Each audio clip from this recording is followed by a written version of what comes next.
Question becomes, well, why do I have to back up my Microsoft 365 data? On average, every single month, we restore 30 million different objects.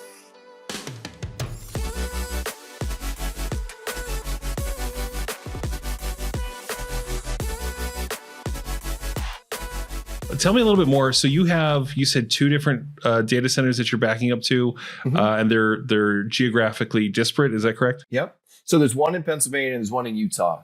And we can say there was this really complicated reason we chose those locations, but the basic reason why is because they're on opposite sides of the country, right? So you want to have that geo redundancy. You also want to say, if we're in Connecticut, we got one Philadelphia, it's about 2 hours away. It's in Reading. Some natural disaster were to somehow impact that data center. We know we have that third copy of the data. Now, I'm starting to get a lot more questions about the security of the cloud, more so than I did a few years ago, because people are reading stories. And so they want to know how secure the cloud is. It's military grade encryption in transit. So once it leaves that device, and then at rest in the data center. And we have what's called an immutable cloud. So that data, once it's there, cannot be changed. So that's something to ask your vendors at an immutable cloud. And I'm actually starting to get some end users as I go out and do presentations that ask about that, which is a good question to ask. So again, as you're vetting these vendors, figure out the security of that cloud, the encryption piece of it. Does anybody have access to that data, right? Because you also don't want some sort of malicious internal actor, right? All of those things. We also require multi-factor authentication to get into any of these devices. We were the first to market to require that as some of these breaches were occurring. Well, yeah, and it's funny because some partners didn't like it. Why are you telling me I need to do multi-factor authentication? And I said, well, you better. Because simple things like that go a long way. I think multi-factor authentication reduces that risk by like 99%. So beyond Datto, if you've got the option for multi-factor authentication, please do it. For those of you that don't know what that means, I sit down at my desk every morning. I type in my password. I get a little alert to my phone, quick facial recognition, and I get into my systems, right? So it's very simple. You might have it with your banking, right? Simple things like that. The criminals will follow the path of least resistance. There's so much low-hanging fruit out there that they know they could just do it in volume. They can go and attack these companies at volume. And most companies are taking security seriously, so they can jump on it. They're going to follow the path of least resistance. They have quotas just like your sales reps do, right? I got to attack this many customers. And so they're trying to get it in volume. Robert, we've done a little over 20 podcasts. Has there been one where I haven't brought up multi-factor authentication at this point? I think the only one that maybe you haven't mentioned multi-factor authentication is the Marty McFly one. Is your IT guy spying on you? That's the only one. Maybe. Yeah. If anyone is subscribed to this podcast, they've heard MFA. They know what it means. They've seen it scroll across the screen. It's going to scroll across the screen on this podcast as well. But again, just going back from the, simplifying things, because that's the name of this podcast. Let's make IT simple. From a business standpoint, if you're a business owner, right now you turn on the television and automatically you're concerned about security because this stuff is in the news. This stuff is happening like crazy. It's on the rise. Now, when they're looking for their IT vendor, they're looking to change, or they're looking for questions maybe to even ask their IT vendor. What are some things that they should keep in mind? When they see these things that are on the news that are scaring them, and they have this data that's important to them. What are some things that they should ask their IT vendor or their potential IT vendor to make sure that they're secure? Yeah, actually, we have a checklist I could send out. You could, send it out or put on your website. That is exactly that. How do you vet your managed service provider? So it's not talking about vetting the vendor. It's about how do you vet, what are they doing? Are they practicing what they preach? So that's very critical. So I always look at things of all documentation, incident response plan. Where are you checking off the boxes? I actually think one of the best ways to figure out whether you're secure is to go through the process of a cyber insurance policy, right? Those things are getting thicker and thicker. I do a lot of presentations with those folks. And last year, that industry lost money. Now, I used to be in insurance. Insurance industry does not lose money, right? So they're re-looking at that entire underwriting process. So not only is it getting thicker, but they are deeming a lot of businesses uninsurable, right? Now you are uninsurable. So there will be a lot of people losing coverage. So as a managed service provider, if you can sit down and not only explain whether those boxes are being checked, but also why those boxes exist and what tools you're using to make sure, because you could fill out that whole application and get insured, Then an attack occurs and you mentioned reporting. Why is reporting important to the small business? Well, you better be able to slide some documentation across the table, or they're going to say, hey, we're not going to pay you on this claim because you didn't do what you said you were going to do on the application. Same thing goes with regulations, right? These regulatory things that come up, a lot of times they just want you to show that you did your due diligence. So ask that MSP that you're talking to, if you're working with right now, ask them, talk about what is my incident response plan? We talk about that cost of downtime. I mean, we could have a whole podcast on acronyms in the IT space if you want, but I'm only going to rely on RTO, your recovery time objective. What is my recovery time objective? Is it a day, a week? I mentioned I did a bunch of presentations with some governmental agencies. I did one with the Department of Homeland Security. Their stat for the average length of downtime before a small business gets back up and running was 16.2 days. Now, that's unacceptable for most businesses. So when you're putting together that response plan, you have to say, what is my recovery time objective? How long can I be down before I will be back up and running? Ask a managed service provider, if I go with you, what would my recovery time objective be? And is that aggressive enough for me? And that comes down to how fast the recovery is, also how often you're taking those backups. So those are some simple things, but I can give you a checklist, and those are things that you should be asking. You should ask everyone. They should be asking you guys, right? Robert, Travis, absolutely. Ask these questions. You do the due diligence on that. What are they doing for securing their own house? Right? I mean, it's...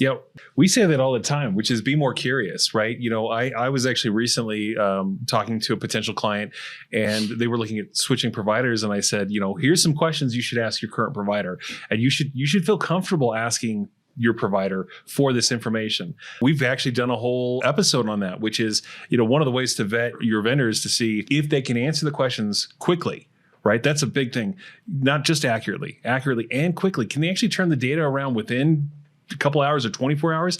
Or do you have to wait 2 or 3 weeks to get a response? Because if you do, the reason is that they don't have the answers and they don't have the systems in place, and now they're trying to build them. So I think that's excellent advice. Ask the questions, compare them to these cybersecurity questions for insurance. We've done a lot of insurance questionnaires recently. And I got to tell you, the cool thing about Datto is it checks off like 4 or 5 boxes on that questionnaire just by having the appliance, right? It's like, do you actually have cloud backups? Are they encrypted? Do you have business continuity in place? The ability to actually spin up an environment that you can actually operate off of. And Datto checks all those boxes. But in addition to the BCDR, there's another product that you guys sell. And I know it's changed names. It used to be called, I'm familiar with calling it Backupify, but I believe now it's called Datto SaaS. Yep. Can you talk to Datto SaaS for a minute and how that factors into all this? Absolutely, yeah. So we acquired a company called Backupify. They were based out of Boston back in the end of 2014. At the time, they were the largest backup provider for Microsoft 365. We have since expanded it. It's rebranded as Datto SaaS Protection. The migration, that was the largest, at the time, the largest migration out of Google's cloud ever, transitioning it over to our cloud. So essentially, and that's a conversation, especially over the last couple of years, that really needed to happen as we were all using these tools. I mean, the boom in Microsoft 365 was amazing.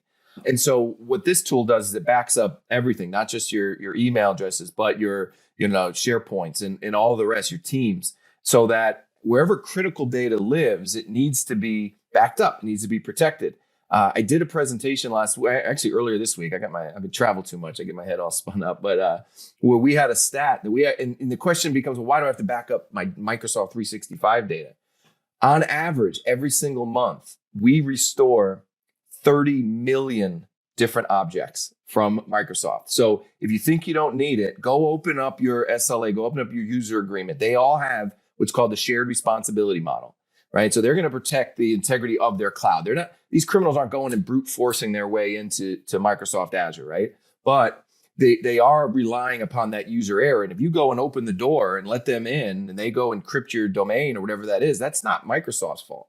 And so there is a need to back up that data. As you're looking at your incident response plan, first thing, do an inventory of not only where all your physical devices live, but where all your critical data lives. And a lot of times they're living in these SaaS applications. Make sure that 2 things. One, everybody's got access to what they need, but also that they only have access to what they need.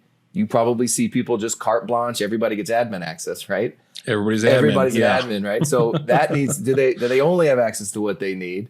And then is that data backed up, right? Those are the starting points to where this incident response plan is. So obviously over the last 2 years, as there's been this huge boom and everybody this work from anywhere environment, which even now we're getting back to some sort of normalcy, That's all. This is the way we live now. We knew it was going to get to this point. It just was accelerated by the pandemic. And so this is how business is done.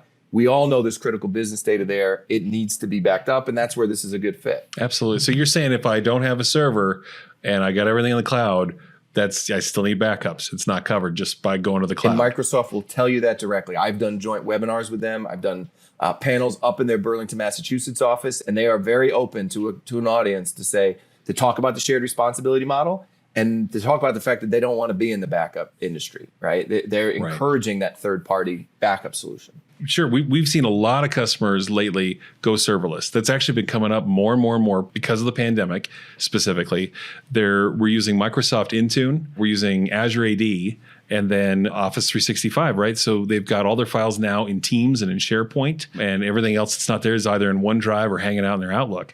And a lot of people make the assumption that just because it's in this platform, it is backed up and they don't have to worry about it. But then when we talk to them, we let them know, hey, you're not covered. If you lose a file and you want to, recover that from, 6 months ago, it's not going to be there if you didn't catch it. I think it's within 14 days and you can extend it, I believe, out to about 30 days with Microsoft.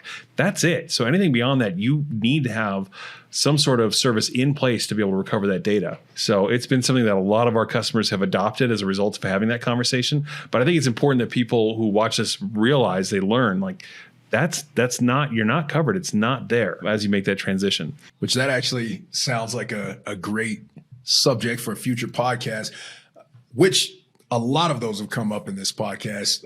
Like we mentioned on the onset, this thing could probably get broken up into several podcasts. Wealth of information.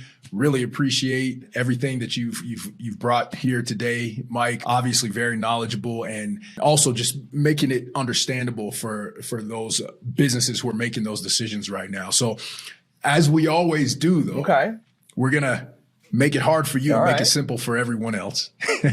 And Travis, you're off the hook this time. So 30 seconds or less. Mike, why is BCDR important for businesses, and why choose Datto? Well, the first one's easy. Why is BCDR important? As we all become more and more tied to our data, it's the accessibility to that data which is critical. So BCDR is going to give you the ability to not only back up that data, protect that data, give you geo redundancy, but also give you access to actually operate your business from that secondary site, or whether it's off-site as well. So the speed in which you could recover. Now, Datto was the first to market, as I mentioned, to this, right? So it's an all-in-one solution. You got the on-premise data, and then you just got that replication. You have the virtualization capabilities that we mentioned offered from all three of those different sites, right? So regardless of what's happening, whether it's a natural disaster, whether it's a cyber attack, whether it's a hardware failure, you know that when you come into work at 8 o'clock in the morning, you're going to have access to all those tools. And the ability and the restoration options and the speed in which we can do that is the best in the industry.